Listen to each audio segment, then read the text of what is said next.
소금에 대해서 이야기하고 소금과 건강 그리고 소금이 우리 이 삶에 어떻게 영향을 미치는가에 대한 거를 이야기를 하고자 합니다. 저는 다른 유튜버와 달리 소금에 대해서 오래 연구를 하고 소금 공장을 직접 지어서 소금을 생산해서 판매를 하고 그 소금을 드신 수많은 사람들이 생생한 경험을 토대로 해서 이야기를 해 드리고자 합니다. 싱겁게 먹는 저염식이 건강에 좋다 이렇게 알려져 있는데 대표님께서 오히려 이 저염식이 여러 질병이나 질환의 원인이 될 수 있다고 하셨어요. 그 이유가 무엇인가요? 이 지구상에는 90여 가지 미네랄이 있어요. 그러니까 우리가 원소라고 하는 게 있죠. 그것들이 지구상에는 한 100 뭐 몇 가 18 가지인가 되는데 그중에는 인제 인간이 인위적으로 만든 것도 있고 순간적으로 만들어져 사라지는 것도 있고 해서 우리가 실제 접할 수 있는 건 한 90여 가지 되는데 이 90여 가지 미네랄들이 사실은 바다에 다 들어가 있어요. 지구 역사가 45억 년이라고 하는데 45억 년의 역사 동안에 수없이 많은 비가 내렸잖아요. 그 비들에 의해서 육지에 있는 미네랄들의 대부분은 바다로 녹아서 가 있게 되는 거죠. 육지에 남아 있는 거는 잘 녹지 않는 애들, 이런 애들만 남아 있는 거죠. 그래서 바닷물 속에 있는 그 미네랄들을 잘 챙겨 먹는 것만으로도 우리 몸에 아주 중요한 것인데 사실 우리가 먹는 소금이 그것의 공급처가 돼야 되는데 우리가 먹는 소금을 분석해 보면은 NaCl이 대부분이에요. 다 NaCl이 95% 이상이 돼요. 우리가 알고 있을 바닷물에 있는 칼슘이나 마그네슘, 칼륨, 아연, 망간 뭐 여러 가지 부분들이 사실은 소금 제조 과정에서 다 배제가 되고 있는 상황이에요. 대표적인 게 우리가 간수 뺀다는 얘기예요. 간수를 뺀다라는 게 간수가 뭐냐? 이거에 대한 정확한 정의가 필요한데 간수는 마그네슘이 주성분인 액체예요. 근데 마그네슘만 있는 게 아니고 마그네슘이 제일 많다는 뜻이고 거기에는 칼슘도 있고 칼륨도 있고 아연이나 망간 이런 여러 가지 미네랄이 다 녹아 있는 게 간수인데 이거를 우리가 다 빼버리잖아요. 그래 놓고는 결국 NaC와 남은 소금을 갖다가 우리가 먹다 보니까 거기서 또 문제가 생기는 거죠. 싱겁게 먹는 사람들이 있죠. 근데 싱겁게 먹는 사람들은 왜 싱겁게 먹기를 선택했을까? 아주 짜게 먹던 사람들이 '나는 좀 이제 소금기를 좀 줄여야 되겠다.'라고 해서 좀 저염식으로 가는 거는 좀 이해가 될 법한데 많은 그 저염식을 선택한 사람들이 사실은 소금 별로 안 먹던 사람들이 저염식으로 가는 경우가 많아요. 건강에 대해서 지나치게 걱정을 한다든가 이렇게 돼서 하다 보니까 평소에 소금을 별로 안 먹었는데 거기서 다시 저염식으로 가 버리다 보니까 여러 가지 문제점들이 생기게 되는 거죠. 우리 몸에는 일정한 양의 미네랄도 필요하고 영양 물질도 필요한데 미네랄들이 제대로 들어오지 않으면 우리 몸에 여러 가지 문제가 생깁니다. 가장 많이 인제 필요하고 소모되는 게 인제 나트륨 부분인데 이런 부분들이 적게 들어오다 보면 우리 몸에서 여러 가지 부작용이 생겨요. 대표적인 게 인제 몸의 활력이 떨어지고 몸에 인제 전해질 대사작용에 문제가 생기다 보니까 식욕부진이라든가 피로라든가 이런 것들이 오고 그러다 보니까 나중에 인제 염증이 몸에 쌓이고 뭐 이런 부분들이 문제가 생기는 경우가 상당히 많아서 결국은 저염식을 선택해서 표면적으로 좀 좋아지는 것 같았는데 나중에 보면 너무 악화되니까 다시 인제 소금을 찾는 사람들이 상당히 많이 있더라고요. 그래서 '저염식이라는 게 도대체 뭐냐?'라는 게 얼마까지 먹어야 저염식이냐 이런 뭐 기준이 다를 수는 있겠지만은 자기 입맛에 맞게 드시는 게 소금을 바르게 먹는 거예요. 일부러 '나는 소금을 안 먹어. 안 먹겠다.'라고 하는 것 자체가 인제 저염식이 되는데 그런 경우는 상당히 건강을 잃게 된 경우가 많다. 그리고 결국은 다시 소금을 찾게 되고 그런데 또 소금을 찾게 되는데 미네랄 없는 소금을 찾다 보니까 또 부작용이 생겨요. 이런 악순환이 생기는 경우들을 참 많이 보게 됩니다. 그래서 저염식은 바람직한 선택이 아니에요. 고염식이 바람직한 선택이 아닌 것과 똑같은 이치입니다. 그래서 자기 입맛에 맞게 소금을 찾아서 드시는 게 바로 건강을 가는 길이다라는 거를 말씀드립니다. 사실 우리가 저염식 하는 사람들이 인제 대표적인 문제점 중에 하나가 채식주의자가 많다는 거예요. 저염하다 보니까 뭐 국이나 고기나 이런 거 안 먹다 보니까 결국은 채식으로 가는데 채식에는 가장 많은 미네랄이 칼륨이에요. 근데 이 칼륨이라는 미네랄은 우리 몸에 들어왔을 때 물론 이 칼륨도 중요한 미네랄이기는 하지만 사용하고는 다 빠져나가야 돼요. 나트륨도 들어왔다가 쌓이면 안 되고 나가야 되는 것이면 칼륨도 나가야 되는데 불행하게도 우리 몸에 들어오는 모든 미네랄은 다 짝이 있어서 나가요. 근데 칼륨을 빼주는 미네랄은 나트륨이에요. 반대로 나트륨을 빼주는 미네랄은 칼륨이고 저염주의자가 돼 버리게 되면은 나트륨은 안 먹고 칼륨만 먹다 보니까 몸에는 고칼륨 혈중이 돼서 칼륨이 쌓이는 질환이 생기는 거죠. 그런 식으로 미네랄 불균형이 또 오게 된다라는 거죠. 그래서 채식주의자를 보완할 수 있는 방법은 바다의 미네랄이 그대로 살아있는 진짜 미네랄 소금을 찾아서 챙겨서 드시게 되면 그런 분이 상당히 좀 보완될 수가 있는데 불행하게도 지구상에 존재하는 많은 소금들이 그런 바다의 미네랄을 다 담고 있지 못하다 보니까 문제들이 생기는 거죠. 물론 그런 소금이 인제 존재를 해요. 그런 소금을 찾아서 드시면은 그런 식 보완을 할 수도 있다. 하지만 저염식인 바람직한 건강식은 아니다라는 걸 말씀드립니다. 방금 말씀하신 미네랄이 많은 좋은 소금은 이제 짠맛이 아니라 쓴맛이 날 수도 있다고 하셨는데 그 이유가 무엇인가요? 미네랄이라는 건 다 각각의 고유의 맛이 있어요. 나트륨은 우리가 짠맛이 난다고 알고 있잖아요.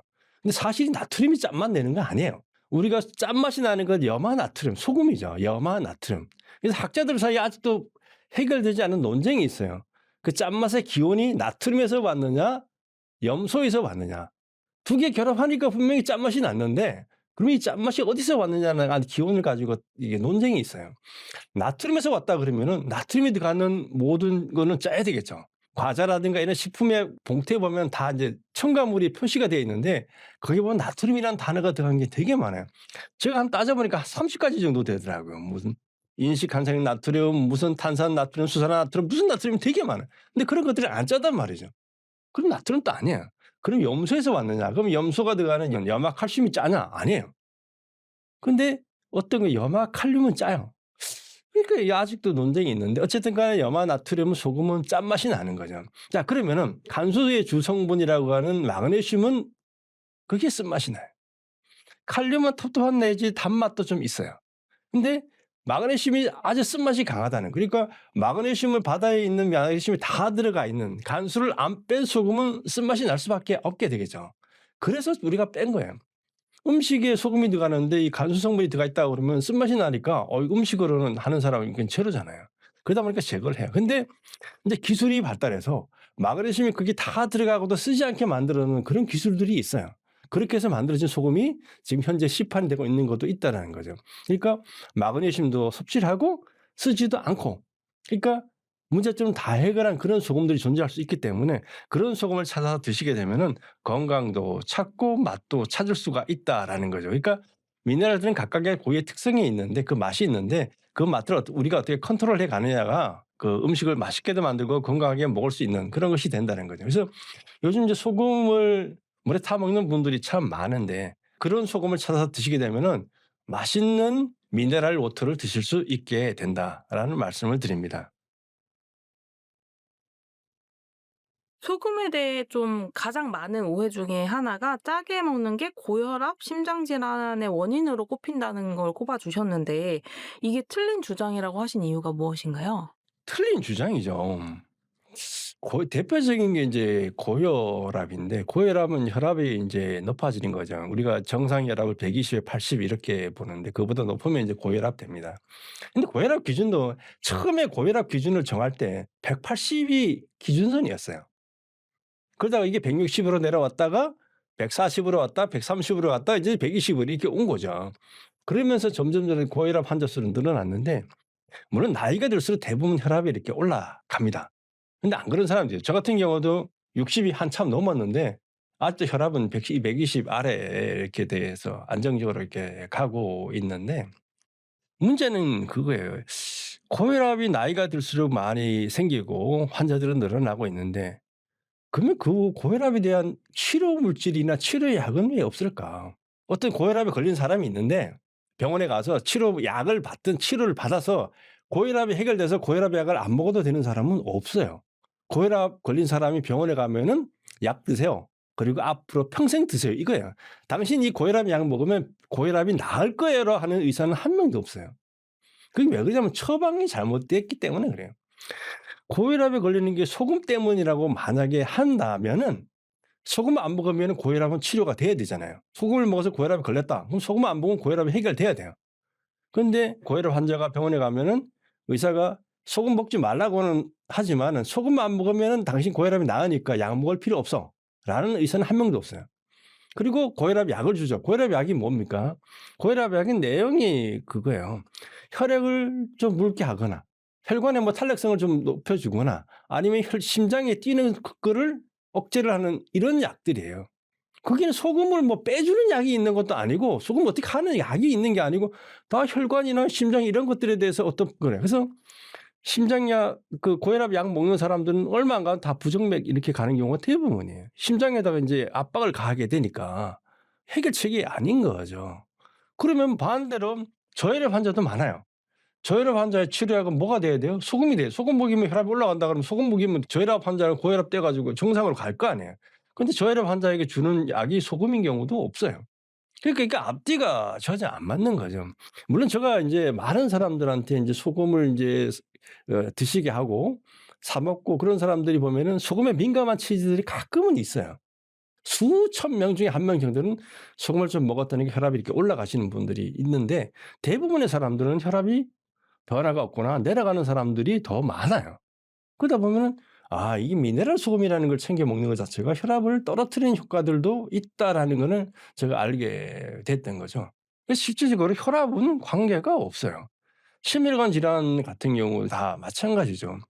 우리가 혈액을 제대로 만들어 주는 중에 하나가 소금이에요. 소금과 물이 들어가게 되면 혈액이 묽어지고 혈관도 깨끗하게 청소하는 역할들을 소금들이 해요. 그리고 그런 미네랄들이 충분히 들어가면은 혈액의 양도 풍성해지고 신진대사가 원활해지고 그다음에 배출이 잘 되고 그러다 보니까 혈압이 떨어지는 경우가 많다는 거죠. 그리고 혈압을 높여주는 거 아니면 몸에 이제 염증이나 독소물질이 쌓이는 경우도 있는데 이 나트륨이나 미네랄 들어가게 되면은 소변이나 배출 대사 활동을 원활하게 해 줘서 그런 것들을 줄여 주기 때문에 혈압에 상당히 긍정적인 효과를 할 경우가 되게 많다라는 거죠.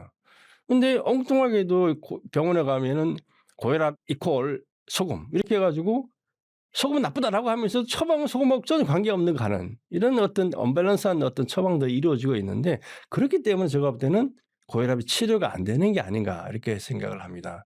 고혈압의 원인에 대해서 정확하게 진단을 하고 거기에 대한 처방을 찾아가는 게 '고혈압을 해결하는 길이 아닐까.' 이렇게 생각을 해 봅니다.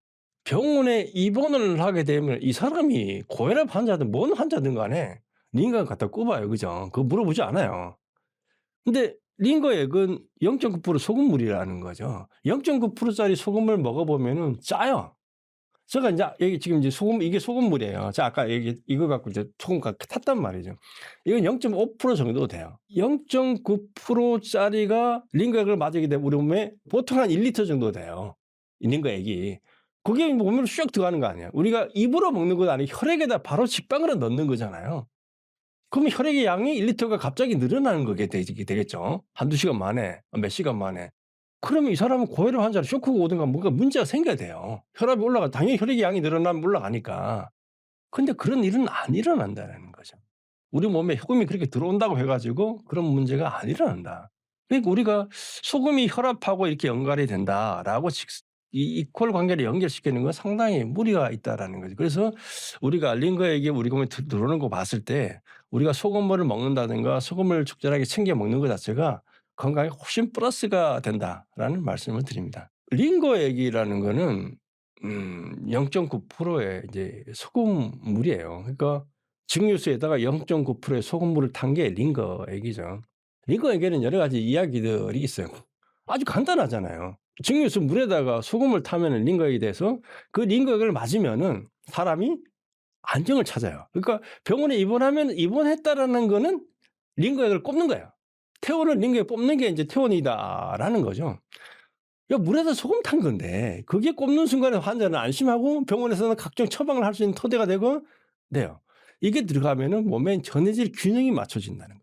부족한 피가 흘러나오는 피가 부족한 부분도 채워지는 부분이 있는 거고 그다음에 미네랄 보충도 되고 그러다 보니까 그걸 토대로 해서 인제 안정이 취해지면 그 몸에 인제 신진대사가 기본적으로 돌아가게 되는 거죠. 거기다 인제 약도 넣기도 하고 뭐 이렇게 처방을 하는 거 아니겠어요? 아주 간단한 건데 이게 개발이 되게 늦게 이루어졌어요. 피를 분석해 보면 나트륨이 있다는 건 다 알잖아요. 그럼 쉽게 만들 수 있을 것 같은데 이게 되게 오래 걸렸는데 그게 뭐냐면 소금에 대해서 사람들이 불신을 해서 그러는 거예요. 그리고 미네랄에 대한 불신 때문에 그런 거죠. 이걸 링거 박사라는 분이 인제 개발을 했는데 이분도 피를 분석해 보니까 '소금이 들어 있네. 그리고 물에다가 이렇게 타면은 되겠다.'라고 해 가지고 인제 그걸 갖고 인제 실험을 한 거죠. 개구리 실험을 인제 했는데 개구리 심장 꺼내 놓고다가 링거액 물에다가 담가 놓으면 얘가 뛰냐 안 뛰냐 이거 갖고 인제 테스트를 쭉 했는데 번번이 실패를 했어요. 소금의 농도를 정확히 계산해서 했는데도 안 되는 거예요. 근데 이 사람이 어느 날 출장 같은 거 나가면서 조교한테 "야 네 실험 계속해." 이렇게 얘기를 했겠죠. 근데 오늘 돌아와 보니까 이 조교가 이 개구리 심장이 뛴다는 거예요. 실험의 최고 중요한 건 이제 재현성이잖아요. 그죠? "야 다시 한번 해 봐." 그랬더니까 안 뛰는 거예요. 근데 조교가 했을 텐데 같이 다시 해 보니까 안 되는 거죠. 그래서 원인을 찾고 찾다 보니까 그때 조교가 그 교수도 없는데 귀찮고 게으르니까 원래는 증류수물을 갖고 해야 되는데 수돗물에다가 소금을 타 가지고 한 거예요. 그래서 그럼 증류수물하고 수돗물하고 뭐가 차이 나는가를 딱 봤더니까 미네랄이 차이 난다는 거죠. 수돗물도 결국은 하천물 끌어당겨 가지고 만든 거 아니에요. 그죠? 미네랄 걸러낸 게 아니기 때문에. 그거 보니까 '아 칼슘도 있고 마그네슘도 있고 칼륨도 있네. 아 그럼 이게 영향을 미치는가 보다.' 해서 고거를 좀 찾아내 가지고 집어넣었더니까 해결된 거예요. 그렇게 해서 인제 링거액이라는 게 만들어진 거예요. 근데 사실 우리 피 속에는 그 나트륨이나 칼륨이나 칼슘만 있는 게 아니에요. 아까 했던 그 90 가지가 다 들어 있다는 거예요. 근데 우리는 링거에게는 그 몇 가지밖에 안 넣어요. 4 가지인가 이렇게밖에 안 넣어요. 나머지는 아직 안 넣죠. 왜? 이것만 넣어도 해결되는데 그 나머지 굳이 찾아 넣다가 헷갈리면 안 되니까 못 하는 거죠. 그래서 링거액은 아직도 불완전한 어떤 부분이라고 할 수 있는데 완벽한 링거액이 만들어지는 날이 언젠가는 오겠죠. 하지만 그 링거액이라는 것 자체가 바로 소금물이다. 그리고 그 기호는 뭐냐면 0.9%가 우리 태아가 있는 양수도 0.9%고 다 거기서 나온 거예요. 그래서 우리 생명체의 기본은 0.9%라는 이 프로테이지가 무지 중요해요. 우리 몸에서 혈액, 체액 모든 걸 0.9% 맞춰져 있기 때문에 그거의 균형이 깨지면 우리 몸은 죽어요. 그래서 그 링거액도 그렇게 만들어진 거고 그게 만들어짐에 있어서 수억 명의 사람들의 생명을 날리고 가는 거죠. 그게 바로 핵심은 소금이다라는 말씀을 드립니다. 소금 섭취가 특히 당뇨에 좋다고 하셨는데 그 이유가 뭔지 궁금합니다. 당뇨라는 질환 참 무서운 거예요. 우리나라는 지금 533만 명의 당뇨 환자라고 그래요. 그래서 성인은 7명 중에 1명, 65세 이상은 3명 중에 1명. 당뇨 환자를 나누는 기준이 인제 혈당 수치가 126 밀리그램 퍼 데시리터 해 가지고 1 데시리터에 100 밀리그램 이상의 당분이 있으면은 그렇고 당화 혈색소 수치가 인제 6.5% 이상을 넘어가게 되면 이건 당뇨 환자 이렇게 분류를 해서 하는데 어쨌든 당뇨 환자는 점점 늘어나고 있어요. 그리고 인제 고령화 사회가 되니까 더 늘어나고 있겠죠. 이제 당뇨 환자들의 가장 큰 문제는 인제 인슐린 문제예요. 근데 인슐린이 태생적으로 유전적으로 아예 안 나오는 사람도 있어요. 그런 경우는 인제 어떤 특별한 조치를 취해야 되겠지만은 멀쩡하게 나오다가 나이 들어가니까 인슐린이 안 나오든가 제대로 안 나오든가 제대로 흡수가 안 된다든가 이런 문제들이 생긴다라는 얘기는 이게 뭐가 변화가 생겼을까 이걸 따져 봐야 되는 거죠. 근데 그게 많은 부분이 미네랄하고 관련이 있어요. 이게 당뇨 환자에게 가장 중요한 게 인슐린이 그 췌장에서 만들어집니다. 거기엔 췌장 내에 그 랑게르 한스 섬이라는 게 있고 그 속에 인제 베타 세포라는 데서 인슐린이라는 걸 만들어내요. 이게 단백질의 일종인데 이걸 만들어냅니다. 이 인슐린의 역할은 뭐냐면은 당 분자를 끌고 가서 세포에다가 집어넣어 주는 역할을 하는 거예요. 그러니까 얘가 없으면은 우리가 먹은 음식 중에 당분이 많잖아요. 탄수화물이 대표적인 이제 당분인데 얘들이 몸에 들어가서 세포 속으로 못 가요. 그럼 혈액 속을 떠돌게 되는 거죠. 그러면 떠돌다 보니까 계속 당분은 들어오고 혈액 속에는 혈액 쌓이다 보니까 아까 그 당 수치가 이제 올라가게 돼서 문제가 되는 거란 말이죠. 자 그러면 이제 문제는 이 인슐린이라는 게 멀쩡하게 나오다가 왜 안 나오게 됐느냐라는 것과 인슐린은 나왔는데 왜 얘가 세포벽을 못 뚫고 들어가냐 이 두 가지 문제가 인제 핵심의 키워드가 돼요. 나오는 것에 연관을 미치는 것 중에 하나 미네랄이 마그네슘이라는 미네랄이 영향을 미쳐요. 아까 인제 간수라고 얘기했던 그 친구가 그 인슐린을 만들어 주는 데 기대한 역할을 한단 말이죠. 얘가 없으면은 그 인슐린에 만들어지는 데 장애가 생기게 돼요. 그러니까 쉽게 말하면 소금이라는 나트륨만의 문제가 아니고 미네랄인 같이 썩은 미네랄 소금이 들어갔을 때 얘들이 보완돼서 인슐린이라는 걸 제대로 만들어 주고 그게 얘들이 혈당을 조절해 주고 여러 역할을 해 줘야 되는데 그게 없으면은 그게 안 되는 거고. 또 하나의 문제는 인슐린이 만들어졌어요. 근데 세포벽을 뚫고 들어가야 되는데 인슐린만 갖고 안 돼요. 그게 뭐가 있냐 크롬과 바나듐이라는 미네랄이 있어야지만 돼요. 근데 크롬과 바나듐 우리가 또 챙겨 먹냐? 그게 사실 아니잖아요. 근데 어떤 음식의 구석에 붙어 있어야지만 되는데 사실 그런 미네랄 별로 없어요. 근데 바닷물 속에는 기본적으로 그게 있어요. 그러니까 이걸 제대로 챙겨 먹게 되면은 인슐린도 제대로 만들어지고 흡수도 되고 이런 부분들이 원활하게 돼서 당뇨 환자들이 좋아지게 되는 거죠. 또 하나는 이제 수분의 섭취도 영향을 미쳐요. 수분이 잘 섭취돼야지만 혈액의 양도 되고 여분의 당이 잘 빠져나가는 것도 연관이 있기 때문에 그런 부분들이 연관돼서 염화나트륨도 나름대로 일정한 역할을 하게 된다는 거죠. 그래서 이 당뇨라는 것 자체가 당뇨 자체는 그렇게 큰 문제는 안 돼요. 뭐 혈액에 당이 좀 많으면은 당 좀 적게 먹으면 되지 뭐 이렇게 하고 아니면 많으면은 소변으로 배출되잖아요. 그래서 당뇨가 되는 게 요를 보니까 '당분이 많다.' 이거 아니에요.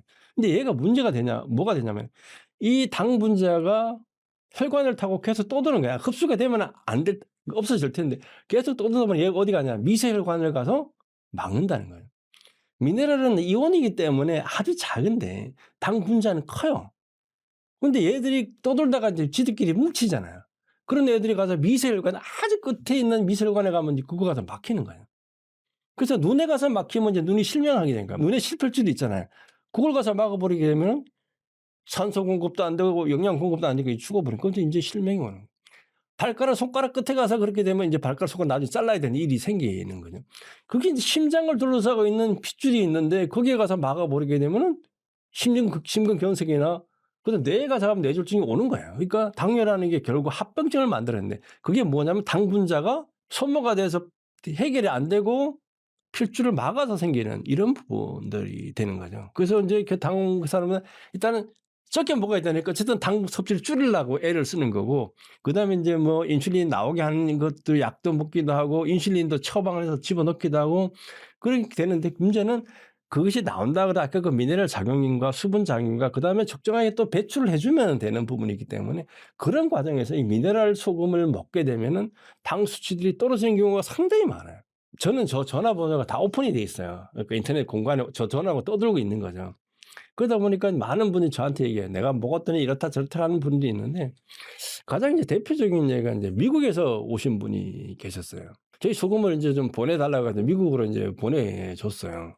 근데 인제 드시고 나서 어느 날 갑자기 수금을 좀 대량으로 사겠다. 몇백만 원 정도로 사겠다는 거예요. 그러시면은 "돈을 먼저 뭐 보내라." 저희들은 돈 안 주면 물건 안 보내요. 그래서 특히나 미국은 우리가 뭐 쫓아가서 받을 수 없으니까 보내라 했더니 근데 돈이 안 오더라고요. 중간에 와서 "이 돈을 보내라." 했더니까 보내는데 뭐 여러 가지 절차상의 문제가 있어서 좀 못 보냅니다. 그러니까 제가 한 달 후쯤에 나가니까 "나가서 그 물건 갖고 오겠습니다." 이렇게 얘기를 하시더라고요. 그래서 "그러세요." 그렇게 했는데 이 사람이 일 주일 만에 한국에 나왔어요.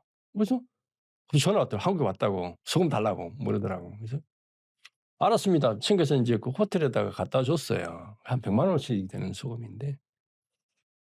근데 가서 인제 얘기를 호텔에서 만나서 얘기하다 보니까 인제 그 사람의 얘기가 이거예요.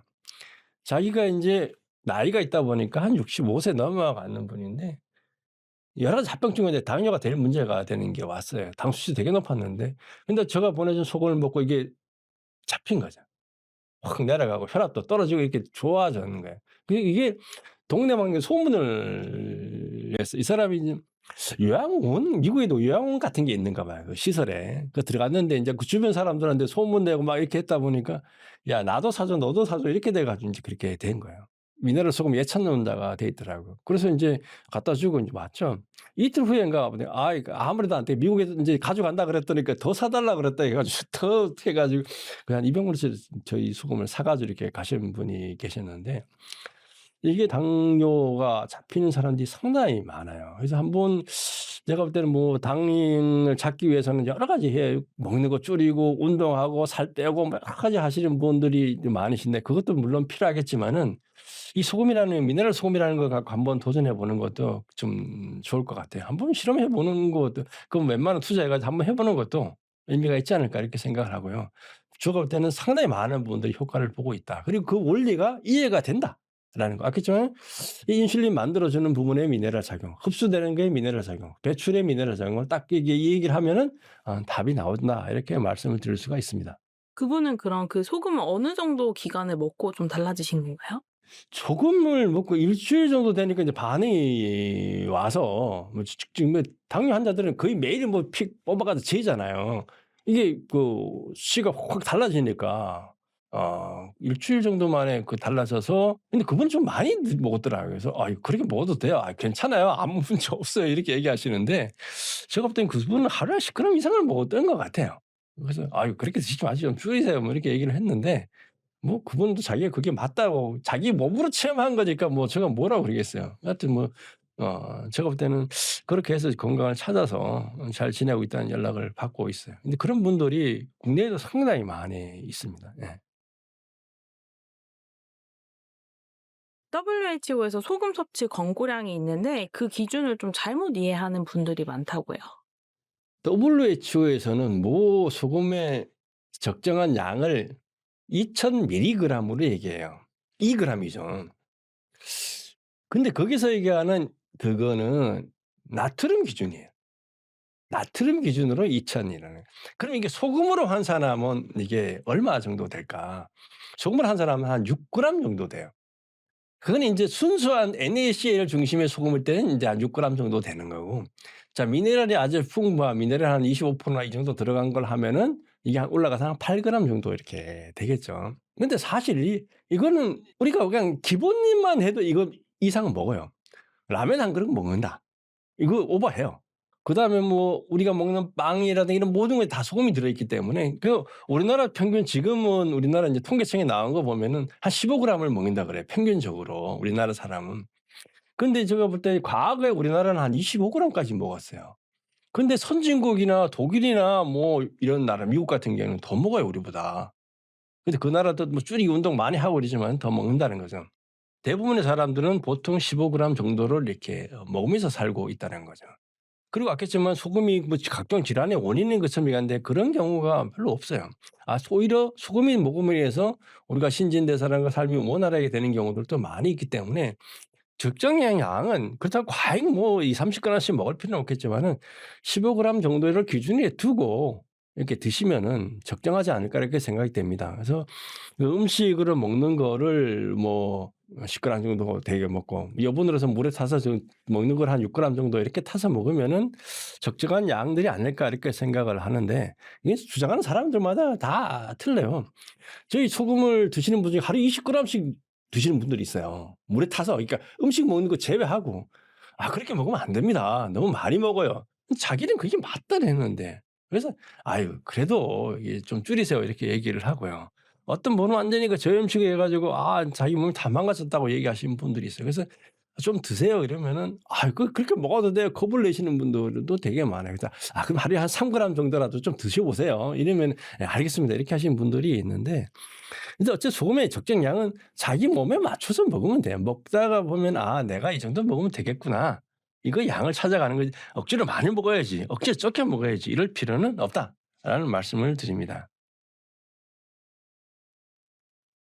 이 미네랄 소금을 이제 물에 타 먹는 방식 말고 이제 활용하는 방식 중에서 뭐 밥을 지을 때 넣어도 좀 좋다고 하셨는데 그 이유가 무엇인가요? 일단은 기본적으로 밥맛이 좋아요. 근데 우리가 사실 맨밥을 먹는 경우가 많잖아요. 김밥 같은 게도 다 소금을 첨가해서 만든단 말이죠. 소금이 들어가야 되면 일단 밥맛이 좋아지고 보관성이 좋아져요. 오래 가요. 그리고 오래 보관하면 냄새 나고 이랬는데 그런 것도 확실히 줄어들기 때문에 그런 게 있고 결국은 또 하나는 미네랄 보충 효과들이 있는 거죠. 거기에 들어간 미네랄 우리가 밥을 통해서 먹을 때 있게 되는 거예요. 예를 들면 이런 거예요. 요오드 미네랄이라는 애들이 있는데 그게 전 세계가 한 8억 명 정도가 그 부족에 지금도 시달리고 있어요. 그래서 전 세계 많은 소금에는 요오드 미네랄이 반드시 첨가를 해야지만 유통되는 소금이에요. 근데 호주라는 나라에 오스트레일리아에 있죠. 캥거루가 사는 나라. 거기에는 법이 있는데 빵을 만들 때는 요오드가 첨가된 소금을 넣어서 만들어라. 빵 만들 때 소금이 들어간단 말이죠. 빵은 주식으로 매일 먹잖아요. 근데 호주 데리고 오래전에 만들어서 이 땅에 요오드 성분이 없어서 그것을 재배한 밀가루나 이런 데 요오드 성분이 없는 거예요. 그러니까 빵을 먹었는데 요오드를 못 먹으면 안 되니까 그 빵에다가 요오드가 첨가된 소금을 넣어서 먹으면은 되니까. 이제 그런 식으로 일상적으로 먹는 데도 미네랄 보충이라는 게 중요하다는 거죠. 그러니까 그래서 밥을 할 때도 그런 미네랄 소금이 들어가게 되면은 밥맛도 좋아지고 보관성이나 냄새도 있게 이런 부분들이 있기 때문에 그런 측면에서 밥을 해서 먹는 것이 훨씬 건강에 도움이 된다라는 거죠. 우리가 뭐 콩을 섞어 먹듯이 미네랄 소금도 약간 첨가해서 먹으면은 그런 면에서 긍정적인 효과들이 있다라는 말씀을 드립니다. 그리고 짜게 먹으면 이제 살이 찐다고 알려져 있는 게 또 보편적인 상식인데 그 라면이나 뭐 국물류 이런 다이어트 금지 식품들 다 짜서 먹지 말라고 많이들 얘기하시잖아요. 근데 오히려 소금을 잘 먹어야 다이어트가 가능하다고요. 짜게 먹으면 살이 찌는 게 아니고 두 가지예요. 짜게 먹으면 살이 찐다는 속설을 만들어진 게 두 가지. 하나는 짜게 먹으면 부어요. 부으면은 인제 물기를 빠있으니까 살이 당연히 좀 찌겠죠. 그리고 짠 음식이 어떻게 보면 좀 맛있어요. 그러다 보니까 과식을 하는 거죠. 그러니까 짜서 얘가 문제가 되는 게 아니라 과식에 의해서 살이 찌는 거지 나트륨은 칼로리가 없어요.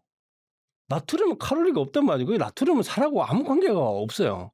근데 나트륨이라는 데는 특성이 물을 잡고 있는 능력이 있다 보니까 물을 잡고 있어서 몸에 수분의 뭐 붓기가 생겨 가지고 살이 찌든가 뭐 야식을 먹는다든가 뭐 회식을 한다든가 이렇게 찌개를 먹는다 이렇게 할 때 그게 맛있다 보니까 과식을 하거나 이렇게 돼서 살이 찌는 거지 소금은 칼로리가 없는데 왜 소금 먹으면 살이 찐다고 하는지는 저는 도저히 이해가 안 가는 게 칼슘 먹는다고 살이 찌고 뭐 이런 찌는 거 아니잖아요. 마그네슘 먹는다고 살이 찌고 이런 게 아니에요. 나트륨도 똑같은 개념인데 근데 문제는 이거예요. 그러니까 라면 밤에 먹고 자면은 붓잖아요.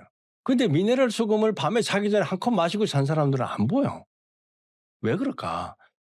우리가 나트륨이라는 데가 들어가서 몸에서 물을 잡고 있는데 빼내 줘야 되는데 그 빼내는 미네랄이 인제 칼륨 미네랄 앞에서 설명을 했는데 산모들이 이제 붓는 경우가 있어요. 그래서 붓기 뺄 때 인제 늙은 호박을 삶아서 드리기도 하고 라면에다가 우리가 인제 야채라든가 호박이나 이런 걸 썰어 넣으면은 붓기가 줄어들어요. 그건 뭐냐면은 그런 야채에 있는 칼륨이 몸에 들어간 나트륨을 붙잡아 가지고 나가는 거죠.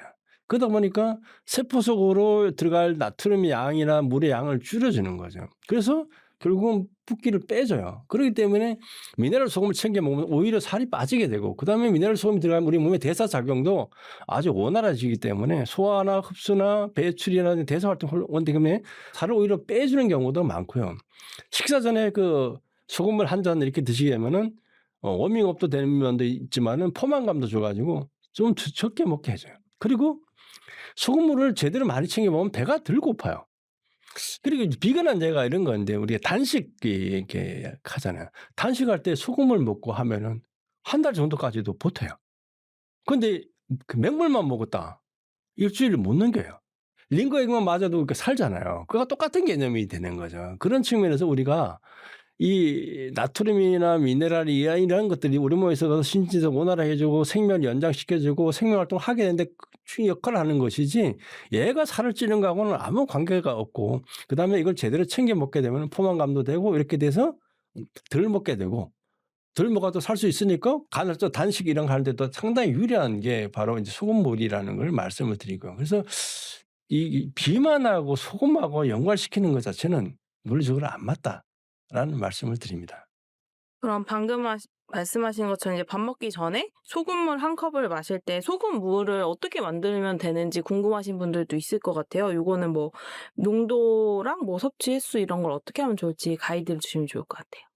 제가 퍼뜨린 것 중에 하나인데 인제 소금물 먹는 이런 어떤 운동이 일어나고 있어서 하여튼 뭐 여러 사람들이 인제 의사나 약사나 한의사 이런 분들 나와서 "소금을 먹자." 뭐 이런 얘기를 많이 하시더라고요. 근데 그 사람들 중에는 또 뭐냐면 0.9% 소금물을 먹어야 된다라고 인제 주장하시는 분들이 많아요. 그 사람들 0.9%의 근거는 우리 몸의 체액이나 혈액이 0.9%니까 그걸 먹자. 이런 논리예요. 저는 그 논리에는 좀 반대를 해요. 일단 0.9%는 저 입맛에는 안 맞아요. 짜요. 뭐 짠 걸 억지로 뭐 먹을 필요는 없다는 거. 또 하나는 우리가 먹는 게 그 물만 먹는 거 아니잖아요. 밥도 먹고 국도 먹고 음료수도 사 먹고 뭐 아이스크림도 먹고 여러 가지 먹는데 그것들은 다 0.9%가 아니에요. 다른 먹는 수많은 걸 먹는데 그건 0.9% 아닌 거 뭐가 놓고 물만 0.9% 먹는다 우리 몸이 0.9% 맞춰진다는 논리는 어디서 오는 거예요? 그건 말이 안 되는 얘기예요. 이것저것 먹게 되면 우리 몸에 들어가서 알아서 소모되고 빼지고 해가 0.9%가 우리 몸에 유지되는 이런 메커니즘이지 소금물 0.9% 먹으니까 우리 몸이 체액이 0.9% 맞춰진다 논리는 안 맞다라는 거죠. 그래서 0.9%도 짜게 먹다 보니까 그걸 맛이 없다고 해서 안 먹는 사람들이 되게 많아요. 어린애들한테 0.9%짜리 소금을 먹으라고 하면 먹겠어요? 짜 가지고 못 먹어요. 그리고 소금을 많이 드시는 분들은 0.5%가 입맛에 맞는 분들이 있는데 그거는 극소수고 대부분의 사람은 안 맞아요. 저도 소금을 매일 먹는 사람이지만 0.5% 6% 정도 맞춰서 먹어요. 그러면 아주 맛있게 먹을 수 있어요. 근데 그 0.9%도 그냥 나트륨만 있는 거 먹지 마시고 미네랄이 아주 골고루 들어있는 소금을 찾아서 이렇게 맞춰서 먹는 것이 좋다. 하루에 먹는 양도 인제 또 문제가 돼요. 어떤 분들은 "야 우리 몸에 필요한 물의 양이 3 리터다. 그러니까 3 리터를 먹어야 된다." 이렇게 주장하시는 분도 있어요. 제가 3 리터를 한번 먹어 본 적이 있어요. 물론 아주 심한 노동을 하고 땀을 삐직삐직 흘리면은 3 리터 이상 먹어 4 리터 정도도 먹겠더라고요. 근데 보통 상황에서 3 리터 못 먹어요 저는. 근데 사실은 그걸 제가 과학적으로 한번 따져 왜 3 리터인가. 3 리터가 필요한 건 맞아요. 근데 그걸 맹물로 3 리터를 먹으라는 얘기는 없어요. 우리가 밥도 먹잖아요. 국도 먹잖아요. 음료수도 사 먹죠. 여러 가지 먹잖아요. 근데 우리가 밥이라는 걸 먹고 고기도 먹잖아요. 밥과 고기와 이런 것들이 우리 몸에 들어가게 되면 그게 다 물로 바뀌어요. 우리가 탄수화물, 지방, 단백질, 비타민 뭐 이런 것들이 뭐로 만들어졌을 것 같아요? 그 만들어진 거는 공기와 물과 이산화탄소로 만들어진 거예요. 식물이 뿌리에서 뽑아올린 물과 햇볕과 이산화탄소와 이걸 갖고 영양물질을 만들잖아요. 근데 우리 몸에서 대사 활동을 하면서 그게 다 분해되면 결국 남는 게 이산화탄소가 남아요. 그 이산화탄소 우리 호흡을 통해서 나가잖아요. 물은 소변을 통해서 나오는 거죠. 그럼 물이 거기서 만들어진다는 거죠. 엄청나게 많은 물이 만들어져요. 그리고 우리가 먹는 물이 있고 뭐 재사용하는 것도 있지만은 그런 식으로 따져 봤을 때 우리가 먹는 소금물로서 먹어야 되는 양은 한 1 리터 정도면 제가 볼 때는 적정하다라는 거죠. 그리고 나머지는 밥으로도 채우고 음료수 이렇게 맹물도 먹고 이렇게 채워 가지고 이렇게 하면 되는 거지. 맹물을 이게 소금물을 만들어서 3 리터를 먹어 버리게 되면은 그럼 다른 것을 또 먹는 거지 우리 몸에 몇 리터가 들어오는 거예요. 아주 엄청난 과잉이 들어와서 그건 몸에 부하를 걸게 해서 오히려 안 좋은 경우가 있다. 그래서 기본적으로 여분의 물은 한 1 리터 정도 드시고 음식이나 다른 걸 통해서 좀 먹고 이렇게 해서 3 리터 정도의 균형을 맞춰가는 게 제가 볼 때는 타당한 접근 방법이고 그 물은 제가 볼 때는 0.5% 6%뭐 입맛에 따라서 0.9% 드시는 것도 뭐 가능은 하지만은 그렇게 해서 맛있게 드시면은 미네랄 균형이 적정하게 차되고 또 그렇다고 아주 고염식이 되는 것도 아니고 보완이 돼서 아주 건강하게 살아갈 수 있지 않나 이렇게 생각을 합니다. 이게 수치로 말하면 좀 모르실 수 있을 것 같아 가지고 혹시 한 컵 기준으로 뭐 티스푼을 넣으면 된다 뭐 이렇게 말씀해 주실 수 있을까요? 그러니까 500 밀리에 3 그램 정도를 넣으면은 그게 인제 5-6% 정도 돼요. 그리고 티스푼이 그게 인제 하나 정도가 3 그램 정도 됩니다. 그리고 우리가 컵으로 인제 마실 때는 1 그램 정도가 적정해요. 1 그램 정도를 타서 이렇게 드시면 되는데 그건 이제 깎아서 이제 조정을 하면 되겠죠. 저희 회사 제품에는 약간 좀 스푼이 따라가는데 큰 쪽은 3 그램 작은 쪽은 1 그램 이렇게 돼 있지만 어쨌든 간에 500 ml는 3 그램 정도를 타셔서 드시면 적정하고 그 컵에 한 1 그램 정도 타서 드시면은 적정하다. 이렇게 말씀드립니다. 그럼 이렇게 아침 공복에 아침밥 대신에 이렇게 소금물 한 잔을 딱 마시고 가면은 어떤 감량 효과가 어느 정도 기대해 볼 수 있을까요? 아침밥 대신에 먹는 건 아니고 아침밥 먹기 전에 그걸 먹고 워밍업을 해서 식사를 하시게 되면 식사량도 좀 줄어들고 보충이 된다라는 거죠. 그래서 그렇게 드시고 갖고 그것만 먹고도 아침을 건너뛰어도 뭐 상관은 없어요. 근데 그렇다고 뭐 굳이 아침밥 뭐 건너뛰고 이럴 필요까지는 없는데 그래서 오전에 인제 한 500, 오후에 한 500 그러니까 오전에는 물로 소금물로 한 2 컵 정도, 오후에도 한 2 컵 정도 이렇게 되겠죠. 자기 전에 뭐 한 반 컵이나 1컵 정도 이렇게 드시면은 밤에 잠도 잘 오고 밤에 소변 보러 가는 횟수가 오히려 줄어들어요. 그리고 그 미네랄 속에 있는 마그네슘이 신경 안정 역할을 지금 수면 효과도 되게 뛰어나게 되고 이런 부분이 있기 때문에 하루에 나눠서 이렇게 드시면은 좋지 않을까 이렇게 생각합니다.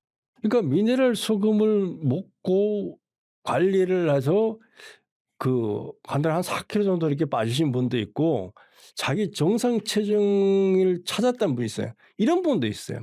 8 킬로 정도 쪘다라고 하시는 분이 있었어요. 강남에서 큰 사업을 하시는 분인데 연락이 왔어요. "야 좀 보자."라고 해서 갔더니까 자기는 이 소금 먹고 체중이 8 킬로 쪘대요. 근데 이 사람은 뭐냐면 평생에 소원이 살찌는 거였어요. 이 사람 키가 제가 볼 때는 한 77 인가 뭐 이 정도 되는 분이었는데 몸무게가 50 뭐 이렇게 남자분인데 그러니까 완전히 뭐 이 걸어 다니는 거의 젓가락 수준이었잖아요.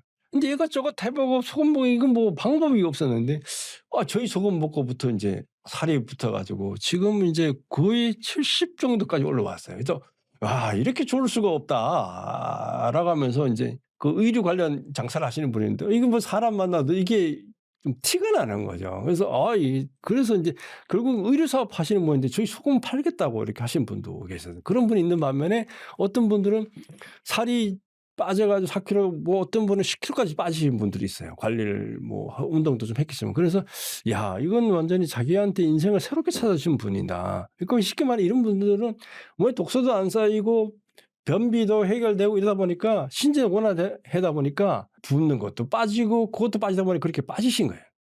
그래서 그러신 분도 계시고 그러니까 다양한 반응이 아까 했지만 살이 너무 없어서 고민하시는 분이 살이 찌시고 살이 있던 분들이 이렇게 빠져 가지고 정상 체중으로 이렇게 가는 이런 분들이 되게 많아요. 그래서 '아 이게 미네랄 효과라는 게 참 그렇구나.' 이렇게 생각을 합니다. 그 소금물을 이 미네랄 소금물을 한꺼번에 좀 많이 마시면 장 청소 효과가 있을 수도 있다고 하셨는데 그럼 그렇게 되면은 막 좀 권하시는 방식은 아니겠지만 뭐 최대 얼마까지도 좀 빠질 수 있을까요? 변비가 아주 심한 사람들 있잖아요. 변비가 며칠째 변을 못 보고 있다. 이런 경우에는 인제 그런 경우가 인제 필요해요. 그러니까 1 리터에다가 소금을 넣어서 한 1% 대 이상을 만들게 되면은 '아 우리 몸에서 이건 얘는 우리 몸에 흡수되면 안 되겠구나. 내보내야지.' 이렇게 결정을 해 버리는 거예요. 그래서 그냥 내보내는 거예요. 그럼 같이 밀려서 인제 다 빠져나가게 돼요. 우리 몸속에 있는 숙변 이런 것들이 다 빠져나오니까 오래 며칠 동안 쌓인 거는 이게 몇 킬로가 확 빠져버리게 되는 이런 상황이 생기는 거죠. 근데 이제 장 청소를 인제 아주 자주 하시는 분들이 있어요. 옛날 고대 로마 시대에는 뭐 아예 식사를 하기 전에 장 청소를 하는 게 유행이었다고 하는 정도 있더라고요. 속을 완전히 비워 가지고 많이 먹으려고 이런 경우도 있는데 그건 결국은 몸에 좀 무리를 주는 거예요. 아프거나 특별한 경우에는 해야 되고 그다음에 뭐 수술을 하는 환자들 이런 것들은 해야 되겠지만은 저 같은 별로 권장한 사항은 아니에요. 근데 어쨌든 숙변이 있어서 인제 고통스러운 경우는 뭐 해야 되겠죠. 그게 어떤 논리에서 이루어지냐 그러면은 우리 몸은 방어 기제가 작동을 한단 말이죠. 우리 몸에 얼마큼의 들어오면은 우리는 받아들여서 적당하게 되겠구나 이게 있는데 과잉이 들어왔을 때 얘는 어떻게 될 거냐. 이 두 가지. 하나는 입에서 아예 못 들어가게 토해내는 거죠. 그래서 이 토해내서 '이 몸에 받아들이면 안 되겠다.' 그래서 토해내든가 아니면은 '빨리 내보내야 되겠다.' 우리가 인제 식중독 이렇게 걸리면 뭐 설사하는 이런 경우들이 있잖아요. 그것도 빨리 얘를 내보내야 되겠다는 우리 몸에 방어 기제가 작용하는 거예요. 그래서 아까 전에 소금물에 짜게 해 가지고 먹게 되면은 나가는 거예요. 이게 이런 거예요. 바다에서 인제 조난당한 사람들 있잖아요. 그 사람들은 갈증으로 죽어요. 사방이 물인데 갈증으로 죽는단 말이에요. 왜 죽냐? 바닷물은 3.4% 예요. 우리 몸은 0.9% 잖아요. 얘가 목이 말라서 주변에 물이니까 물을 마셨다. 그러면 어떻게 되겠어요? 물이 모이면 물이 바닷물이 들어가잖아요. 그러면은 장벽이든 위장벽이든 모든 벽에서 3.4% 대 0.9%가 있는 거예요. 그럼 그 사이에 벽이 있는데 그 사이로 물은 이동할 수 있다라고 했을 때 3.4 쪽에 있는 물이 0.9로 가는 게 아니고 0.9 쪽에 있는 물이 빠져나오는 거예요. 그러니까 물이 필요해서 소금물을 먹었는데 우리 몸에 있는 물이 빠져나가 버리는 거예요. 세포 속에 있는 물이. 그래서 그게 설사개념으로 나가 버리는 거예요. 그러니까 몸은 점점 더 갈증에 시달리는 거예요. 물이 안 들어왔으니까. 이래서 목말라 죽는 거예요. 이런 식으로 우리는 적당한 이게 있어요. 0.9% 기준점이 있기 때문에 0.9% 이상의 소금물을 과잉을 먹게 되면 우리 몸에서 '얘는 몸에 들어오면 안 돼. 그리고 몸에 걸 빼내 가겠다.'라고 생각해서 그냥 내보내는 거예요. 이런 원리에서 장 청소가 이루어지는 거기 때문에 그걸 자주 하는 거나 이런 거는 권장하지 않는데 그런 심한 병이나 이런 경우에는 그렇게 해서 변을 하려면은 된다. 그리고 미네랄 소금에는 마그네슘이라는 애가 많이 들어 있어요. 마그네슘은 뭐냐 변비 치료제예요. 약국에 가서 변비 걸려서 하면 마그네슘 약을 줘요. 그렇기 때문에 미네랄 소금이 제대로 든 소금을 제대로 챙겨서 하루에 그 정도 먹게 되면은 변을 보는 게 아주 원활해지게 되면 변비가 대부분이 해결이 돼요. 그렇기 때문에 변이 쌓일 리 없는 거 없어요. 그러니까 미네랄 소금 갖고 소금물 챙겨 드시게 되면은 변비 문제도 해결되니까 뭐 억지로 이렇게 장청살 필요 없이 미네랄 소금을 평상시에 조금씩 드시는 게 건강에 훨씬 좋다라는 말씀을 드립니다. 그 미네랄 소금을 통해 가지고 이제 뭐 독소도 배출되고 숙면을 통해서 살이 빠지신 분들의 어떤 그 예시, 사례 같은 것도 좀 들려줄 수 있을까요? 이거 저희 소금 먹고 잠을 잘 잤다는 얘기들을 참 많이 해요. 그게 뭐냐면 마그네슘의 효과예요. 마그네슘은 우리 몸에서 300 가지 효소를 만들어내고 하지만 신경 안정이라든가 이런 부분에서 아주 중요한 역할을 하는 미네랄이기 때문에 그걸 먹어서 잠을 잘 자고 그다음에 인제 화장실 가는 횟수도 줄여 주고 이런 부분들이 있고 근데 그 미네랄 소금을 제대로 챙겨 먹으면 변이 쌓이지 않는단 말이죠. 변이 잘 빠져나가니까 뭐 숙변도 쌓이지가 않아요. 그런 면에서 또 체중 감소 효과도 있는 거고 날씬해지는 효과도 있는 거고 그리고 대사 활동이 원활해진다 보니까 몸의 독소들이 쌓이지를 않아요. 빨리 빠져나간단 말이에요. 땀으로 나가든 소변 나 이런 부분들이 다 소금하고 연관이 돼 있는데 그게 제대로 들어가 있고 미네랄 들어가 있다 보니까 하다 보니까 피부가 되게 좋아지게 되는 거죠. 그러니까 건강을 생각한다 그러면은 다른 약 챙겨 먹는 것보다는 미네랄들이 들어가 있는 소금을 챙겨 먹는 게 좋고 그게 수분과 같이 들어갔을 때 우리 몸에서 아주 극적인 효과를 내는 경우를 너무나 많이 봐요. 자기 인생이 달라지고 삶이 달라졌다는 얘기들을 너무나 많이 들어요. 어떻게 보면 '이런 기적 같은 거를 선물해 주셔서 고맙다.' 이런 분들이 있어요. 최근에 이런 분이 계셨어요. 제가 쓴 책이 인제 소금혁명 환자에 관한 책이 있는데 저희 소금을 먹고 책을 보고 나서 인제 완전히 반하신 거죠. 그래서 책이 인제 좀 두껍다 보니 가격이 세요. 한 25,000 원인데 뭐 할인하면 2만 얼마 하겠지만은 이건 다른 사람들이 구입하기 어려우니까 자비를 들여 가지고 자기가 축약본 1,000권을 만들 테니까 좀 찍어 달라는 거죠. 그래서 그 사람이 50페이지를 요약을 해 가지고 저한테 보내줬더라고요, 돈과 함께. "이거 찍어 가지고 좀 자기가 널리 알릴 수 있도록 좀 해 달라." 이 사람 보니 그 소금을 먹고 나이가 있으신 분인데 자기 지병들이 당뇨 이런 부분이 해결되니까 이거에 완전히 맹신하신 이런 분이 생겼는데 그런 분들이 의외로 이렇게 많아요. 자기 인생에서 숙제가 해결된 것 같은 이런 분들이 많은 거죠. 어떤 분들은 아겠지만은 만성 피부 질환 이런 분들이 많아요. 이게 뭐 피부 질환 사실 약이 없어요. 연고 스테로이드제 먹으면은 뭐 해결되는 것 같지만 그게 안 되니까 그것도 할 수도 없고 그러니까 완치 약이 사실 없어요. 그 평생의 숙제 그게 있으면은 스트레스 받아 가지고 탈모도 오는 사람도 있고 피부가 엉망이니까 외출도 못해 이런 분들이 많잖아요. 근데 그런 분들 중에 해결된 분이 많아요. 그런 분들이 해결되니까 삶이 달라지잖아요. 외출도 하고 뭐 이런 게 달라지고 머리카락도 나고 이런 분들도 계시고 그래서 이 미네랄이라는 게 참 중요한데 우리가 그거를 좀 놓치고 있었다라는 걸 이제 말씀을 드립니다. 많은 분들이 소금에 대해 관심을 가지면서 '어떤 소금을 사야 될까?' 이렇게 고민하실 텐데 이제 흔히 뭐 죽염, 천일염 이런 것들이 좋다고 알려져 있는데 이런 것들이 좋은 소금인지도 말씀해 주시면 좋을 것 같아요. 제가 뭐 얼마 전에 인제 그 천일염 관계자들 모아 놓고 한 100명 모아 놓고 인제 소금 강의도 하고 뭐 이렇게 했었는데 천일염이라는 게 어떻게 만들어지냐 우리가 좀 살펴볼 필요가 있어요. 천일염 이제 바닷물 갖고 만드는데 이게 소금이 바닷물이 처음에 들어와서 소금이 되기까지 한 보름 정도 15일 정도가 걸려요 평균이. 더 걸리기도 하고 적게 걸리기도 하지만 평균이 그 정도 걸린다라는 얘기죠. 마지막에 우리가 결정지라고 얘기를 해요. 그러니까 타일 깔아진 곳에서 소금을 햇빛 받아 소금이 생기면 그거 모으는 게 결정지라고 하는데 여기까지 오기에 보름이 걸려서 딱 왔어요. 그러면 그날 하루에 햇빛이 좋으면은 그게 소금이 생겨서 끌고 모아서 이렇게 되는 거예요. 그러면 이 15일이 걸리기까지 과정에서는 무슨 일이 있었을까? 이 3.4% 바닷물이 들어와서 점점점 농도가 높아져 왔을 거 아니에요. 그 농도가 높아진다는 얘기는 그 속에 있는 미네랄 90 가지 미네랄 중에 어떤 미네랄은 나는 이미 결정이 될래." 해 가지고 결정이 돼서 가라앉았어요. 그리고 결정지에서는 인제 나트륨이 가라앉을 차례예요. 고때 우리는 그 나트륨이 가라앉으면 그걸 모아서 소금이랑 끄집어내는 거예요. 그 이미 많은 미네랄은 앞반 단계에서 없어졌어요. 그리고 바닥에 소금 먹을 때 보면 밀려가는 물이 있잖아요. 그 물속에는 아직도 수많은 미네랄이 남아있는데 고걸 다 버려요.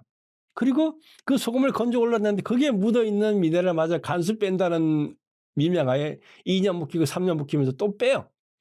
그럼 결국은 NaCl 밖에 안 남았어요. 그러니까 NaCl이 대부분이라는 거죠. 거기에 인제 다른 게 쪼끔 묻어 있겠죠. 그걸 갖고 이제 미네랄이라고 얘기하는데 그 정도예요. 죽염은 뭐냐? 죽염 만드시는 분한테 제가 물어봤어요. "당신 죽염 왜 만듭니까?" 두 가지 이유로 돼요. 하나는 천일염이 아무래도 갯벌이나 이런 데 만들어다 보니까 좀 지저분합니다. 지저분한 걸 자기가 해결한다. 왜? 고열로 막 태우고 이러다 보면 그게 없어진대요. 또 하나는 9 번의 굽는 과정에서 미네랄이 생성이 됩니다. 미네랄이 많이 늘어난다는 얘기예요. 그게 인제 그 우리가 논리적으로 한번 따져 보자. 그게 두 주장이 맞을까? 고열로 뭐 태우고 그러면 그중에는 불순물 중에 타서 없어지는 것도 있을 수는 있어요. 그죠? 그건 맞다. 그런데 반면에 들어가는 게 더 많다. 죽임을 만들 때 뭘 하죠? 대나무통에서 하잖아요. 대나무를 태워요. 대나무가 탄 재가 있겠죠. 그죠? 거기다 황토국도 또 막아요. 그죠? 황토국도 들어가요. 거기다 송진가루도 집어넣어 가지고 또 태워요. 송진가루 들어가겠죠. 그 쇠가 녹아 있는데 그게 1000도 이상 올라가면 그것도 일부가 녹아서 떨어져 들어가요. 이런 부분이 들어가겠죠. 제가 볼 때는 태워 없애는 것보다 들어가는 게 더 많아요. 그거를 불순물로 보느냐 아니냐는 사람마다 다르겠지만 재성분도 들어가고 흙도 들어가고 밑 들어갔단 말이죠. 제가 볼 때는 태워 없애자면 불순물보다 더 많은 게 들어갔다. 이거는 좀 우리가 논쟁할 필요가 있고 또 하나는 9번 구웠더니까 미네랄이 증가했다라는 주장은 제가 볼 때는 이게 좀 어폐가 있어요. 하느님이 아닌 이상 미네랄을 못 만들어요. 우리가 금을 만들 수 있고 은을 만들 수 있다는 환상을 가지면 안 되죠. 근데 그 사람들은 하늘에 백금 성분이 뭐 들어가서 생겼다고 주장하는 분도 있는데 그 신의 영역에 도전하는 일이죠. 열을 가한다고 칼슘이 나트륨이 되고 나트륨이 칼슘이 되는 일은 안 생기고 없던 나트륨이 생기는 일도 없어요. 그건 거짓말이에요. 물론 일부 증가하는 애들이 있어요. 그건 어디서 왔냐? 대나무에서, 흙에서, 이 철에서 있는 게 녹아서 이런 애들이 들어가서 증가하는 애들은 있을 수는 있겠지만은 열을 가한다고 생기는 애는 없다. 근데 그건 논리적으로 안 맞다라는 거죠. 그런 면에서 죽여보면 특정 미네랄이 좀 증가한 게 있겠지만 그게 의미 부여하기는 어렵다. 성분 검사를 해보면 답이 나오는 거죠. 그래서 그런 거보다가는 바다에 있는 미네랄 90가지 미네랄을 어떻게 고스란히 담은 제조 방법들로 만들어진 소금이 있어요. 그 소금을 찾아서 드셔야 된다는 거예요. 그 소금에는 바다가 가지고 있는 마그네슘, 칼슘, 칼륨, 나트륨의 그 비율 그대로의 소금이 들어와 있으면서 마그네슘이 그렇게 많은데 간수를 뺀 이유는 쓴맛 때문에 뺀다 그랬잖아요. 쓴맛을 제거를 해서 쓰지 않게 만들어 이런 소금도 있다는 거예요. 그러니까 진짜 미네랄 소금을 드셔야 되는데 그렇지 않은 경우도 많다. 우리가 핑크 솔트 뭐 있겠지만 사실은 그것들도 미네랄 소금이라고 할 수 없어요. 핑크 솔트 내세우는 분도 이건 내세요. 야 이건 수억 년 전에 땅속에 묻힌 거니까 지금 뭐 오염하고는 상관이 없다. 그것도 일부는 맞아요. 근데 그 암연 광산을 한번 가 보면은 핑크솔 이런 거 히말라야에서 캐는 거 사람과 돌로 깨 가지고 이렇게 하는 경우도 있지만 대부분의 암염들은 불도저나 이런 걸로 캐요. 그거 캐 가지고 트럭에다 싣고 와 가지고 어떻게 하냐 그걸 원래는 서양에서 제일 많이 먹는 건 암염이에요. 미국도 그렇고. 바다에서 만든 소금 갖고 제일 많이 먹질 않아요. 그걸 어떻게 하냐 그걸 다 녹여서 불순물 다 깔아 왜냐면 땅속에서 돌 소금이잖아요. 그게 뭐 흑성분도 있고 돌도 다 들어 있다. 그걸 다 가라앉혀서 제거를 하고 그 있는 물을 걸러서 그걸 끓여서 다시 만드는 게 암염 진짜 소금이에요. 근데 암염 우리는 그냥 그 깬 걸 갖고 이게 색깔이 이쁘다고 하는데 그 색깔은 불순물의 색이에요. 핑크색은 어디서 왔냐? 그게 땅속에 묻힐 때 그 흙 속에 철분이 많으면 핑크색을 띠어요. 철이 녹으면 붉은색을 띠니까. 안데스나 이쪽에서 생긴다는 회색빛을 거긴 또 그 속에 흙이 있으니까 그렇게 되는 거죠. 그러기 때문에 우리가 소금이라는 거는 먹을 때 성분을 봐야 돼.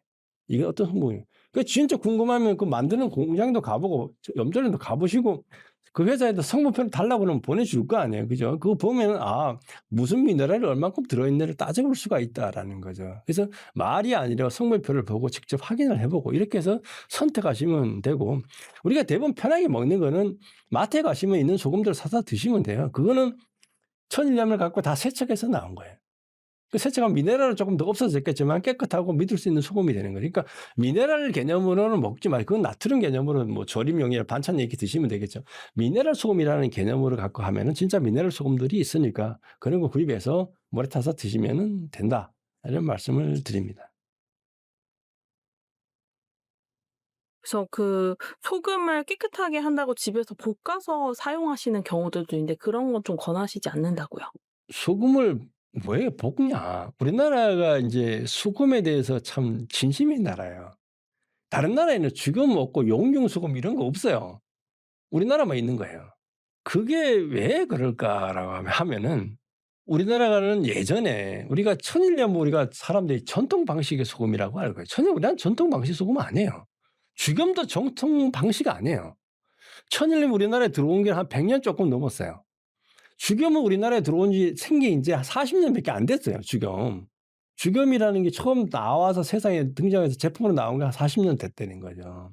자 그러면은 천일염이 일본이 우리나라를 집어삼킨 다음에 만주 벌판을 침략하기 위해서 필요한 소금을 조달하기 위해서 이 대만에서 들어온 기술을 갖고 이전하니까 우리나라의 염전의 시작이 그 우리나라 그전에 자염이라는 소금을 먹었어요, 자염.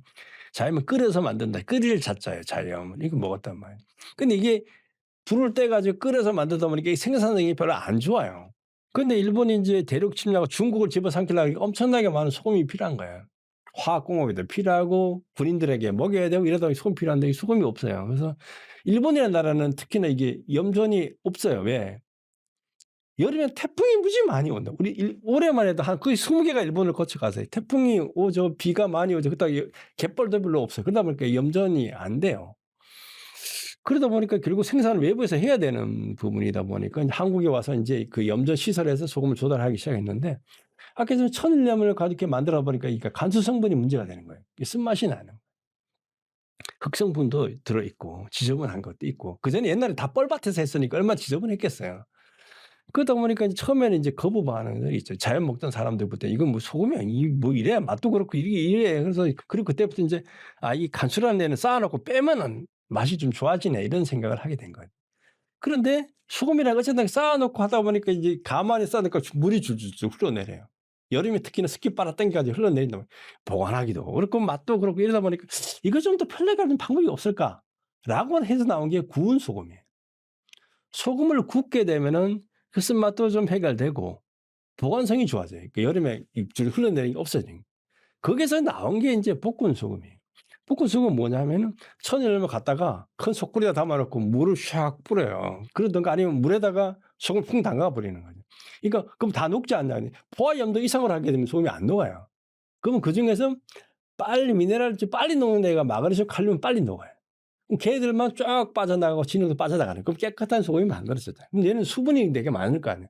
여기서 이 수분을 제거하기 위해서 볶는 거죠.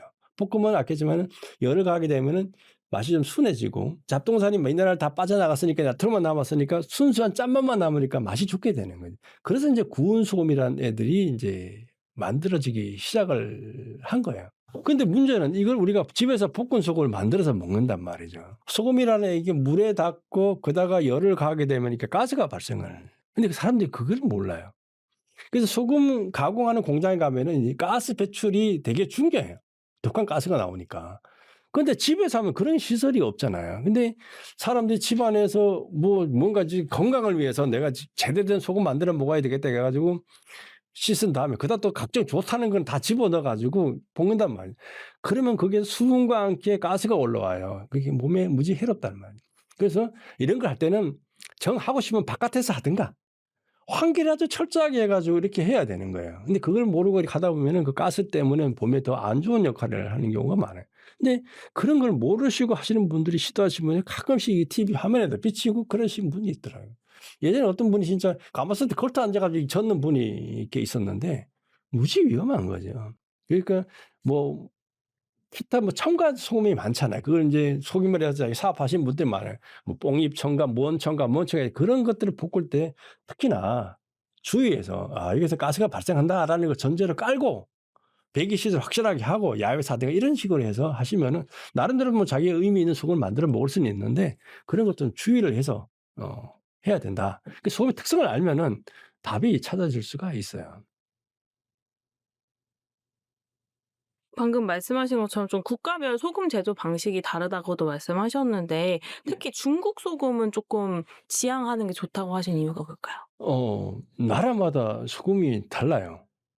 특히나 인제 천일염이 다르단 말이죠. 우리나라도 천일염 만들고 일본도 천일염이 쪼끔 있고 대만도 있고 중국도 있고 이렇게 있는데 특히나 인제 비교해 보면 중국 천일염이 우리나라에 수입돼서 가끔씩 문제가 되잖아요. 포대가리를 해서 중국산인데 한국산을 포대가리 한다든가 어떤 경우는 염전에다 그 중국산 소금 풀어 가지고 다시 건져 가지고 이렇게 하시는 분도 있고 한국산이 그냥 팔았다가 문제되기도 하는데 그거 가지고 김치 담갔더니 김치가 물러졌네 뭐가 이상하네 뭐 여러 가지 얘기를 많이 해요. 자 그럼 궁금하지 않나요? 중국산 소금도 서해 바닷물로 만들잖아요. 우리나라 서해는 갯들이 동해지만 어쨌든 황해에 있는 바닷물 갖고 똑같은 바닷물로 갖고 소금을 만드는데 왜 중국산 소금은 문제가 될까? 우리나라 소금은 그런 문제가 좀 적을까? 이게 비교를 딱 해 보면 이게 만드는 방법이 달라요. 이 천일염이라는 것도 나라마다 다 달라요.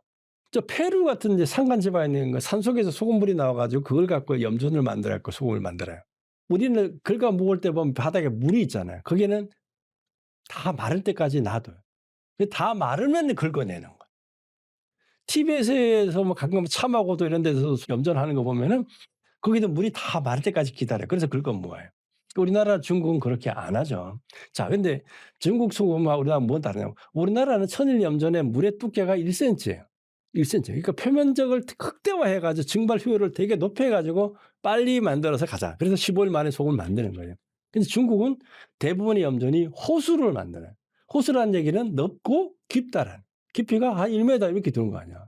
그다음 바다 우리는 1cm인데 걔도 1m를 두는 거죠. 그래서 그다 놔두면은 우리나라는 보름에 되지 걔들은 보름에 안 되겠죠. 뭐 3개월, 6개월 만에 될 거 아니에요. 그럼 소금이 쌓일 거 아니에요. 그럼 그다음 물을 또 집어넣으면은 또 쌓이겠죠. 이런 식으로 해서 나오면 마지막에 뒤에 뭐 불도저나 뭐 여러 가지 이용해 가지고 긁어 모아서 인제 하는 거예요. 자, 그러면 인제 무슨 문제가 생길까요? 그게 1년 걸렸다. 6 개월 걸렸다.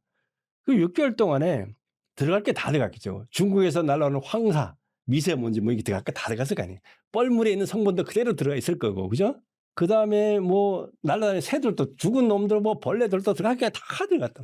그리고 문제는 이게 층층이 성분이 달라요. 먼저 가라앉은 놈, 나중에 가라앉은 이 성분이 다르고 입자 크기도 다 제각각 이 엉망인 소금이 만들었어요. 그래서 중국에서는 이거를 가지고 식용을 못 하게 해 놨어요. "이거 식용을 하지 마라. 이걸 갖고 식용을 하려 그러면은 조건이 있다.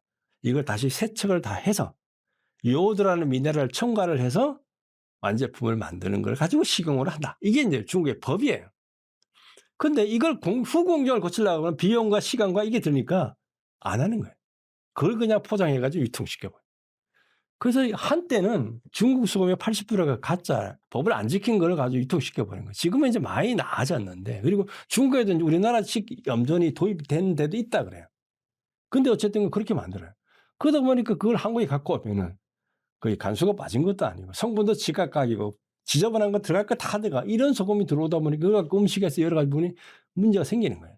아, 만드는 방식이 달라서 그래요. 근데 걔들도 세척을 다 하고 요거도 첨가해서 만들면 법적인 그건 그런 문제가 없어요. 그러니까 우리나라 염전에서 만들어진 소금도 보면 다 제각각이에요. 봄에 만들어진 여름에 만든 가을에 만들어진 것도 다 달라요.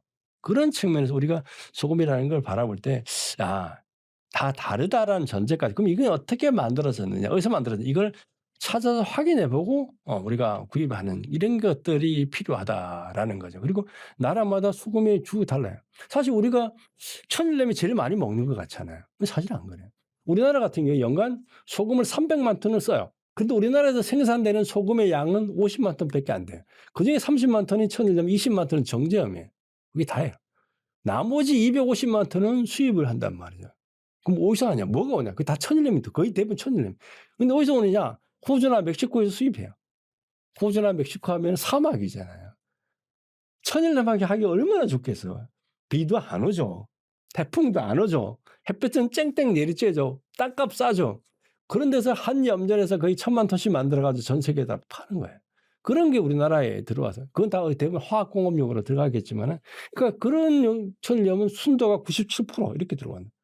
그런 사막에서 만들어진 것도 다 세척해서 염도 이렇게 조절해 가지고 들어온다라는. 그래서 그 소금들이 다 다르다. 그리고 우리나라 이렇게 다르니까 그걸 다 알고 이렇게 드시는 게 좋다 말씀을 드립니다.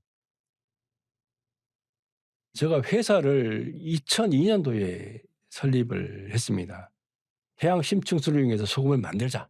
이런 거창한 꿈을 갖고 인제 회사를 세웠는데 그리고 일본에 있는 회사를 찾아서 기술도 가지고 와 가지고 했는데 근데 거창하게 꿈을 시작했는데 처참하게 인제 거의 실패를 했는데 실패라기보다는 사업이 어려움을 겪었었는데 그 이유가 뭐냐면 그 당시에 한국의 법이 소금 관련법 내지는 식약청 규정이 미네랄 소금은 안 된다는 거예요. 미네랄 소금은 법적으로 이건 소금이 아니다. 소금은 나트륨인데 왜 여기다 칼슘, 마그네슘 이런 게 많아 가지고 나트륨 기준을 못 맞추냐. 이 나트륨이 얼마 이상이어야지 이게 소금인데 그게 아니에요. 소금이 아니다. 그래서 생산도 안 하고 판매도 안 되는 거예요. 그걸 처음에 몰랐어요. 근데 알고 보니까 이게 안 되는 거예요. 그리고 또 하나는 심층수라는 깨끗한 바닷물이 있어야 되는데 그걸 취수하는데도 그러니까 법적인 문제가 걸려 있었던 거죠.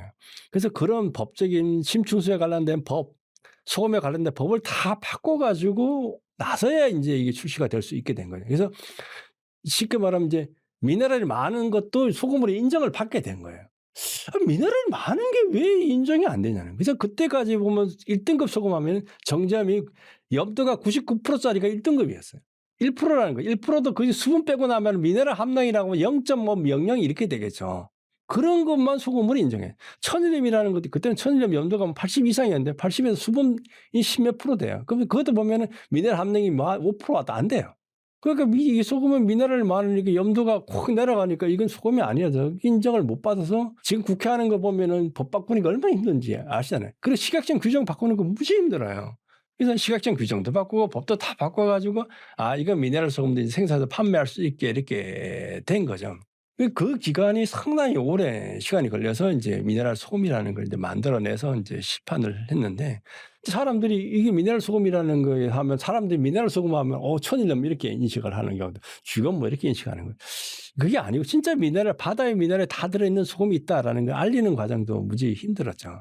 그래서 제가 인제 소금 관련 책을 인제 2 권을 썼어요. 하나는 처음에는 이제 소금 인간이라는 책하고 지금 소금 혁명 환자의 발라는 책을 쓰면서 사람들이 알리고 유튜브를 통해서 인제 소금이라는 게 진짜 뭐다. 이 사실 소금 관련 연구하고 말씀하시는 분도 있지만 소금 직접 만들어 본 사람이 책 쓴 거나 유튜브 하시는 분이 별로 없어요.